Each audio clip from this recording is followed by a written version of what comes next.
Ketika ada pilihan pemenang karya arsitektural Istana Negara di calon ibu kota baru diumumkan, saya ilfil.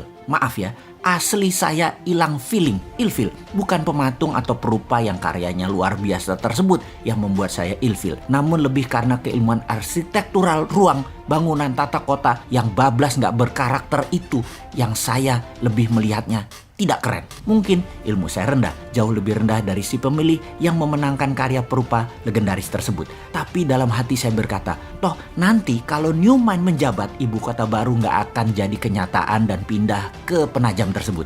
Terlalu mahal, tidak efisien, pemborosan, dan tidak berdampak dalam ekonomi makro dan mikro memindahkan pusat pemerintahan ke daerah baru yang virgin tersebut. Saking perawannya, sampai-sampai nggak ada sejarah napak tilas wilayah tersebut yang pas untuk storytelling ke anak cucu akan rencana ke depan pantas ibu kota pusat pemerintahan itu berada di lokasi Penajam tersebut. Kalaupun ada, perlu jangka yang sangat panjang. Bahkan banyak pengamat pertahanan yang berkomentar bahwa lokasi tersebut tidak memiliki kelayakan untuk dibuat ibu kota negara superpower, menggeser pusat pemerintahan ke arah wilayah yang defenseless atau sulit dijaga karena banyak infrastruktur pertahanan dan keamanan yang belum siap, membuat berbahaya ibu kota berada di lokasi tersebut. Jadi pastinya karya arsitektural tadi nggak akan dilanjutkan oleh Newmind kalau nanti berkuasa. Bener deh, kalau hanya membangun komplek perkantoran mungkin desain tadi masuk, namun membangun ibu kota, masa kayak membangun kota Alam Sutra, Serpong, BSD, Pantai Dakapuk,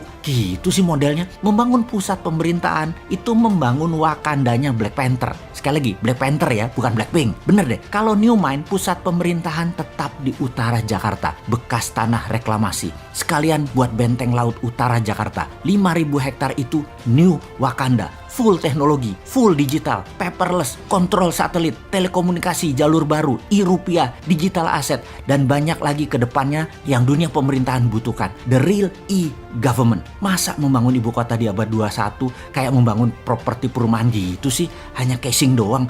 Malu-maluin aja nih bernegara kalau begini. Kembali ke lokasi Penajam. Apa yang kita lakukan oleh Newmind? Tetap dibangun dan pasti dibangun oleh Newmind, namun dijadikan seperti kota Seattle. Penajam akan jadi Seattle-nya Indonesia, yaitu pusat perekonomian high-tech. Kalau sahabat ke kota Seattle di Amerika, kota ini benar-benar by design. Pusat teknologi seperti Boeing, Starbucks, dan banyak lagi infrastruktur ekonomi mendukung kota tersebut. Strategi ibu kota ke Penajam jauh dibandingkan dengan strategi membangun kota Seattle. Nggak sedetail Seattle. Jadi nggak usah dilanjutin deh Penajam. Sementara Seattle tuh hanya kota loh, bukan pusat pemerintahan sebuah negara besar. Lalu Newmind bagaimana rencana untuk Penajam, tengahnya Indonesia itu? Pertama, membangun pelabuhan laut dan bandara dengan 3 airstrip. Besarnya bandara tersebut adalah untuk 100 juta kapasitas penumpang per tahun. Kemudian swasta besar dunia dikasih fasilitas untuk membangun di sana tanpa pajak selama 25 tahun. Beri tax holiday di sana. Yakin pasti Disneyland akan membangun di sana. Universal Studio akan bangun di sana. Bangun pusat hiburan dan MICE di sana. Pusat kesehatan seperti di Penang, Malaysia dibangun di sana. Pusat kesehatan yang murah, efisien, dan dokter serta semua sarana kesehatan terbaik ada di sana. Semua warga tinggal di sana selama 10 tahun tidak bayar pajak di kota baru Penajam. Bisnis tidak bayar pajak selama 10 tahun. Apapun mulai dari yang kecil-kecil hingga pabrik mobil, pesawat terbang, pabrik kapal laut, dan lain sebagainya free tax.